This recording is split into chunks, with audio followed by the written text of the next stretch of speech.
à tous, bienvenue sur Coco Studio, je suis Coco. En juillet dernier, Shanghai a commencé à trier les déchets ménagers. Et à partir du 1er mai de cette année, Beijing l'a également commencé. Ça a été un gros défi pour moi de tout comprendre. On sait que la France a mis en place depuis longtemps le tri des déchets, mais d'après moi, le tri des déchets en Chine est plus compliqué qu'en France. À Paris, les gens ont besoin de séparer les déchets en 3 catégories. Le verre, les produits recyclables, comme le papier et les produits en plastique, puis enfin les autres déchets ménagers. Mais à Beijing, c'est un peu différent. Nous avons divisé les déchets en 4 catégories. Les déchets de cuisine, le recyclable, les déchets dangereux et enfin les autres déchets. Les déchets de cuisine se réfèrent aux déchets qui peuvent se décomposer comme la nourriture, les fleurs et les aliments pour animaux.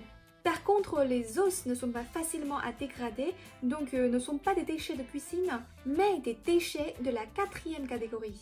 Les déchets recyclables comprennent le métal, le plastique, le papier, le verre ou les vêtements. Cependant, ils n'incluent pas les produits en papier contaminé, tels que le papier hygiénique et les couches culottes. Quant aux déchets dangereux, ils comprennent les billes, les médicaments, les poudres de peinture et les produits contenant du mercure. La 4e catégorie des autres déchets comprend tout le reste. Alors que Beijing vient de commencer à mettre en œuvre le tri des déchets, de nombreux quartiers résidentiels ont mis en place des équipes de bénévoles pour montrer aux habitants, devant les poubelles, comment trier les ordures et répondre aux questions. Certains quartiers mettent en application un système de points. Les résidents reçoivent des codes QR donnés par la communauté et les collent sur leur sac à ordures. S'ils trient bien les ordures, ils gagnent des points. Par la suite, les points seront comptés et peuvent être échangés contre des cadeaux, y compris des produits du quotidien tels que des nouilles, du riz, de l'huile, du papier hygiénique ou du dentifrice. Certains quartiers ont même introduit une machine qui ne prend que 24 heures pour convertir les déchets de cuisine des résidents en compost.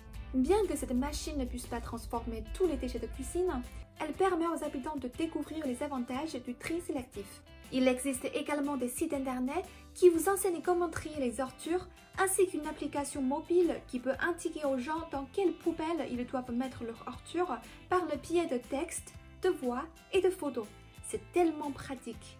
Il y a aussi un commerçant qui teste les connaissances des clients sur le tri des ordures. S'ils peuvent répondre correctement à quelle catégorie appartient les projets qu'ils veulent acheter, ils bénéficient d'une remise de 15% pour un projet quelconque. Cela a non seulement attiré beaucoup de clients, mais a également favorisé la connaissance du public sur le tri des déchets. Le nouveau système de tri apporte également des changements pour les entreprises, telles que les entreprises de restauration. Afin de réduire les déchets de cuisine, elles ont commencé à essayer des plats innovants pour augmenter le taux d'utilisation des alimentations. Les entreprises de livraison ont aussi commencé à remplacer les documents papier par des documents électroniques. Il y a aussi un changement que j'ai vu récemment lors de la commande de repas à domicile. Le restaurant ne fournira pas de paquettes jetables par défaut. Les paquettes sont maintenant payantes. Je pensais que c'était les commerçants qui avaient oublié quand j'ai pas trouvé les paquettes, mais en fait c'est une mesure qui a aussi été mise en œuvre depuis le 1er mai. Par ailleurs, les hôtels de Beijing ne doivent pas fournir de brosses à dents jetables, des beignes ou des rasoirs sans la demande des clients. Le tri des déchets est d'une grande importance. Beijing, avec ses 21 millions d'habitants, génère plus de 27 500 tonnes de déchets ménagers par jour. Et la mise en œuvre du tri des déchets peut aider à réduire l'élimination des déchets, à diminuer la pollution et à économiser les ressources naturelles. Merci d'avoir regardé cette vidéo. Et vous, est-ce que votre ville trie les déchets? Laissez-moi un commentaire. Ciao!